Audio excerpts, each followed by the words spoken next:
They made a promise to football fans around the entire world, a seat at the World Cup final for $1,550. That was the number, that was the commitment, made publicly, in writing. When the United States, Canada, and Mexico bid to host this tournament, but when the tickets actually went on sale, that promise was gone, replaced by something that shocked the entire football world. $11,000 for one seat at one match. And that was not even the most expensive ticket available. Tonight, we tell the story of how FIFA took the greatest football tournament on earth and turned it into something only the wealthy could afford. Ladies and gentlemen, welcome to Kickoff Kings 26. And tonight, this is FIFA's biggest betrayal. Chapter 1. The Promise. When the United States, Canada, and Mexico won the right to host the 2026 World Cup, they made fans a specific commitment. A seat at the final would cost a maximum of $1,550. ESPN, 1,550. That number was in the official bid documents, presented to FIFA, presented to the world. A promise, not a suggestion, not an estimate, a promise. Fans read that number and believed it. They started saving money, making plans, dreaming about being in that stadium on the greatest night in football for $1,500. That was the deal. That was what they were told. Chapter 2. The Reality. Then the tickets went on sale, and everything changed. By April 2026, the cheapest standard final ticket had already reached $5,785. ESPN, nearly 4 times the promised price, before a single ball had been kicked, but it did not stop there. The most expensive seats hit $10,990. ESPN. And then came something even more extraordinary. FIFA introduced front category seats, front row tickets that cost more than $30,000 after fees. Wikipedia, $30,000 for one seat at one football match. And on the resale market, a single ticket for the World Cup final reached $1.5 million on FIFA's own resale exchange. Yahoo. This was not a Super Bowl. This was not a Formula One race. This was football, the sport that was born in the streets, the sport that belongs to everyone, the sport that billions of ordinary people around the world have followed their entire lives, and FIFA had just made its biggest event, completely unaffordable, for almost all of them. Chapter 3. Dynamic pricing. So how did this happen? How did $1,500 become $11,000? The answer is 2 words. Dynamic pricing. This was the first World Cup in history where FIFA used dynamic pricing, a system that automatically adjusts ticket costs based on demand. Al Jazeera.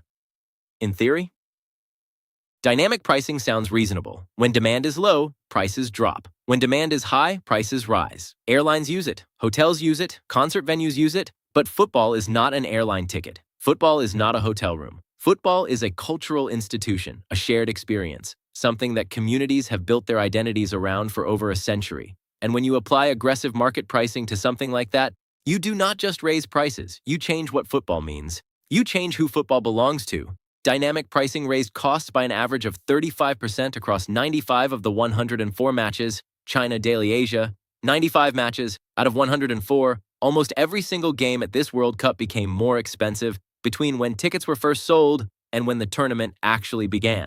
Chapter 4. Scare Tactics. But the pricing itself was only part of the problem. Because of how FIFA sold those tickets, was something experts described as deeply troubling. Attorney Derek Howard, who teaches at the University of San Francisco, told NPR that FIFA had been using what he called scare tactics, telling fans they had to pay high prices immediately or they would miss out on a once-in-a-lifetime event. Yahoo Sports. Creating urgency, creating fear, making fans believe that if they did not buy right now, at whatever price FIFA was charging, they would never get another chance. According to ticketing data analysts, FIFA removed large numbers of tickets from sale for no publicly stated reason, creating what experts described as artificial scarcity. NBC News. Making fans believe tickets were running out, when in reality, just 2 days before the tournament began, 180,000 tickets remained unsold. ESPN. 180,000. The scarcity was not real. The urgency was manufactured, and fans who had panicked and paid thousands of dollars realized they had been manipulated. Chapter 5. The Bait and Switch. But perhaps the most infuriating part of this entire story was what happened to fans who had already bought tickets. When fans originally purchased tickets at MetLife Stadium, the venue was divided into 4 zones, categories 1 through 4. With the most desirable seats in Category 1, Al Jazeera. Fans bought Category 1 tickets believing they would be in the best locations, close to the pitch. With a clear view, they paid premium prices for premium seats. And then, without warning, FIFA created new front category zones inside each existing category containing the best seats and sold those separately at even higher prices. Al Jazeera. Suddenly, the Category 1 tickets fans had already bought were no longer the best seats available. The goalposts had moved after people had already paid. Reports indicated that fans who bought tickets before these new zones were introduced found themselves assigned less desirable seats, further from the field or behind the goals. Al Jazeera. People who thought they were buying the best ended up with the worst. And FIFA collected 30% commission on every resale transaction, as fans desperately tried to trade up. One fan named Brett Prodzingsi told CNN directly, "They have baited and switched their product to a lot of people. I was willing to pay what I knew would be inflated prices, but I just think they are taking advantage of the fans." Us Soccer. Chapter 6. The Investigation. The backlash was enormous, and it reached places FIFA could not ignore. New York Attorney General Letitia James and New Jersey Attorney General Jennifer Davenport jointly subpoenaed FIFA as part of a formal investigation into its ticketing practices. Al Jazeera. James stated publicly that New Yorkers deserved a fair shot at affordable tickets and that no one should be manipulated into paying sky-high prices. Al Jazeera. Davenport described FIFA's ticket-selling process as a gauntlet of confusion, fake scarcity, and impossibly high prices. Al Jazeera. The investigation was not limited to New York and New Jersey. Attorneys general in California and Texas also launched probes into FIFA's practices. ESPN, 4 states, simultaneously, investigating the world's most powerful football organization for potentially misleading millions of fans. Democratic lawmakers wrote letters to FIFA demanding answers. New York City Mayor Zohran Mamdani launched a campaign to offer $50 tickets to city residents, directly challenging FIFA's pricing model. ESPN. Even the President of the United States got involved. Donald Trump publicly stated he would not pay the roughly $1,000 asking price for nosebleed seats at the American home opener. Yahoo. When the sitting president of a host nation says your tickets are too expensive, something has gone seriously wrong. Chapter 7. FIFA's response. So how did FIFA respond to all of this? With remarkable confidence. FIFA President Gianni Infantino stated that FIFA was simply adapting to the North American market. Yahoo Sports. Adapting to the market. That was the answer. For fans who had been promised $1,500 and were now being charged $11,000. Adapting to the market. When asked about the multiple legal investigations, Infantino said FIFA was very relaxed about it, because before selling 6.5 million tickets, they had checked everything with the best lawyers and the best experts. ESPN, very relaxed. While 4 state attorneys general were investigating his organization, while fans were filing complaints across the country, while the sport's own players were speaking out, even USMNT midfielder Timothy Weah publicly stated that the tickets were too expensive.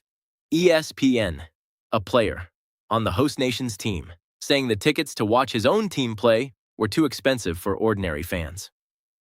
Chapter 8. What this means for football. Let us step back for a moment and ask the bigger question. Historically, ticket revenue accounted for 10 to 15% of a World Cup's total income. At this tournament, FIFA earned $3 billion from ticketing alone, 27% of its total tournament revenue. China Daily Asia, $3 billion from tickets at a tournament that promotes itself as football for everyone. One expert described what is happening as the neoliberalization of football, a European socio-cultural institution that grew organically from communities and identity and history, now transformed into a product where free markets and commercial return make all the decisions. NBC News.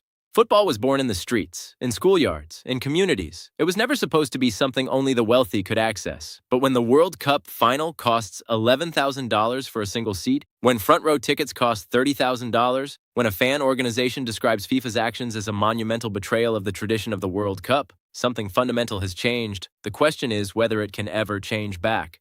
Conclusion. Who does football belong to? They promised $1,550. They charged $11,000. They created artificial scarcity to frighten fans into buying quickly. They changed the seating zones after fans had already paid. They collected 30% commission on every resale. And when 4 state attorneys general launched investigations, they said they were very relaxed because they had the best lawyers, because they made $11 billion, because they could afford to be relaxed. But somewhere out there, is a football fan who has followed this sport their entire life, who saved for years to attend a World Cup, who believed a promise, and who was told that promise no longer applied because the market had spoken and the market had decided that their dream was worth $11,000. That fan is who football belongs to, not FIFA, not Gianni Infantino, not the attorneys general or the lawyers or the resellers, the fans. And FIFA forgot that. Tell us in the comments below, do you think FIFA betrayed its fans? Could you afford a ticket to this World Cup? And do you believe football is becoming a sport only the wealthy can attend? We want to hear from you. If this video made you angry, if this video made you think, hit that like button. Subscribe to Kickoff Kings 26. Turn on notifications because here, we speak for the fans, always. Thank you for watching, and we will see you in the next one. Peace.